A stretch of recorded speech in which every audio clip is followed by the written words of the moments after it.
ইউনিভার্সিটির প্রথম দিকে যখন একজন নতুন স্টুডেন্ট প্রথম অ্যাডভাইজিং করে তখন সে বিভিন্ন ধরনের প্রবলেম ফেস করে। কিভাবে সে কোর্স অ্যাড করবে, কিভাবে সে কোর্স ড্রপ করবে ইত্যাদি বিষয়ে সে প্রবলেম ফেস করে। সো আজকের এই ভিডিওতে আমরা ইউসিস সম্পর্কে একটি ওভারভিউ ধারণা নিব। এর জন্য আমরা ফার্স্টেই আমাদের ইউজার নেম এবং পাসওয়ার্ড দিয়ে লগ ইন করব। ইউসিসে লগ ইন করার পরেই প্রথমেই আমরা এরকম একটি ড্যাশবোর্ড দেখতে পারবো। সো এই ড্যাশবোর্ডের এই পাশটাতে আমরা আমাদের বিভিন্ন ইনফরমেশন দেখতে পারবো। তার মধ্যে রয়েছে আমাদের টোটাল ক্রেডিট কতগুলা, আমাদের ক্রেডিট কতগুলো কমপ্লিট হয়েছে, আমাদের এই সেমিস্টারে ক্রেডিট লিমিট কত, এবং কি কোর্স নেওয়ার পরে আমি টোটাল কত ক্রেডিট কোর্স নিয়েছি তা এই জায়গায় আমরা দেখতে পারবো। তো আমরা যদি এই পাশটাতে দেখি, এখানে আমরা কতগুলো অপশন দেখতে পাচ্ছি। তো আমরা প্রথমেই যদি ক্লিক করি কোর্স প্রিরিকুইজিটে, এখানে দেখাচ্ছে যে আমাদের কোর্স কোড এবং প্রিরিকুইজিট কোর্স এবং ক্রেডিট। এর মানে হচ্ছে যে আমাদের এই কোর্সটা করার জন্য আমার ফার্স্টে এই কোর্সটা কমপ্লিট করে আসতে হবে।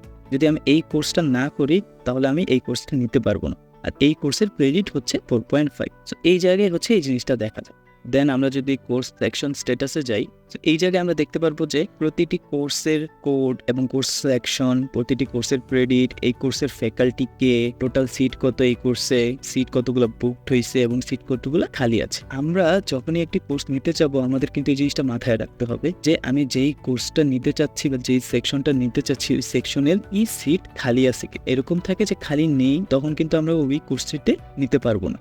এরপর আমরা যদি চলে যাই ক্লাস শিডিউলসে, এই জায়গায় আমরা দেখতে পারবো যে আমাদের কোন কোর্সের কোন সেকশনের ক্লাস কবে এবং কি ক্লাস টাইম কখন, প্লাস সাথে দেওয়া আছে এই কোর্সটি কোন রুমে হবে। তো এই জিনিসটা আমাদের মাথায় রাখতে হবে, কারণ আমরা যদি এগুলো না দেখে কোর্স নেই তখন অনেক সময় যে প্রবলেমটা হয় যে আমরা অ্যাডভাইজিং এর সময় কোর্স নিয়েছি বাট আমাদের ক্লাস টাইম ক্ল্যাশ করতেছে, একটা ক্লাসের সাথে আরেকটা ক্লাস টাইম ক্ল্যাশ করতেছে। তখন আমাদের কি করতে হয়, যে কোনো একটা কোর্স ড্রপ দিতে হয় ক্লাসটা দূর করার জন্য। এটা আমাদের ফার্স্টেই মাথায় রাখতে হবে। দেন এক্সাম শিডিউল। সো এখানে এই জিনিসটাও দেওয়া আছে যে আমি যেই কোর্সগুলো নিচ্ছি এই কোর্সগুলোর এক্সাম ডেট কবে এবং এক্সাম টাইম সবকিছুই দেওয়া আছে। এটা পরে চেঞ্জও হতে পারে। সো এখন আমরা দেখবো কিভাবে আমরা অ্যাডভাইজিং এর কোর্স অ্যাড করব। সাপোজ আমি এই জায়গায় লিখি সিএসসি 111। তো সিএসসি 111 লেখার সাথে সাথেই আমাদের সিএসসি 111 এর সবগুলো কোর্স এই জায়গায় চলে আসবে। তো আমরা যদি এই কোর্সটা সম্পর্কে ডিটেলসে একটু দেখতে চাই, আমরা ভিউ বাটনে ক্লিক করব। এতে আমাদের কোর্সের সকল ইনফরমেশন চলে আসবে। সো এগুলো আমরা চেক করে নিব। তো দেন আমি যদি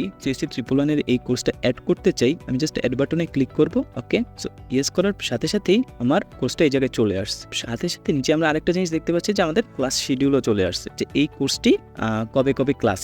সো সুন্দর একটি শিডিউল চলে আসছে। তো এরকমভাবে আমি যখন আরেকটি কোর্স নেব, সো এরকমভাবে আমাদের ক্লাস শিডিউলগুলো চলে আসবে। সো এখন যদি আমি কোনো কোর্স ড্রপ দিতে চাই, সো জাস্ট এই জায়গায় ড্রপ বাটনে ক্লিক করব, এই কোর্সটি চলে যাবে। তো আমি আপনাদের যদি একটি ক্লাস দেখাতে চাই, সো সাপোজ আমি যদি এই কোর্সটা অ্যাড করি, এই জায়গায় আমাকে দেখাচ্ছে যে আমি এই কোর্সটি নিতে পারবো না, কারণ এটি হচ্ছে আমার টাইমের সাথে ক্ল্যাশ করতেছে। সো আপনাদেরকেও এই জিনিসটা মাথায় রাখতে হবে, যদি টাইমের সাথে ক্ল্যাশ হয় আপনারা ওই কোর্সটি নিতে পারবেন। সো এটা মাথায় রাখবে। সো নিচে আমরা আমাদের এক্সাম শিডিউলও দেখতে পারবো। সো এই ছিল আমাদের অ্যাডভাইজিং প্যানেলের একটি ওভারভিউ ভিডিও। ধন্যবাদ।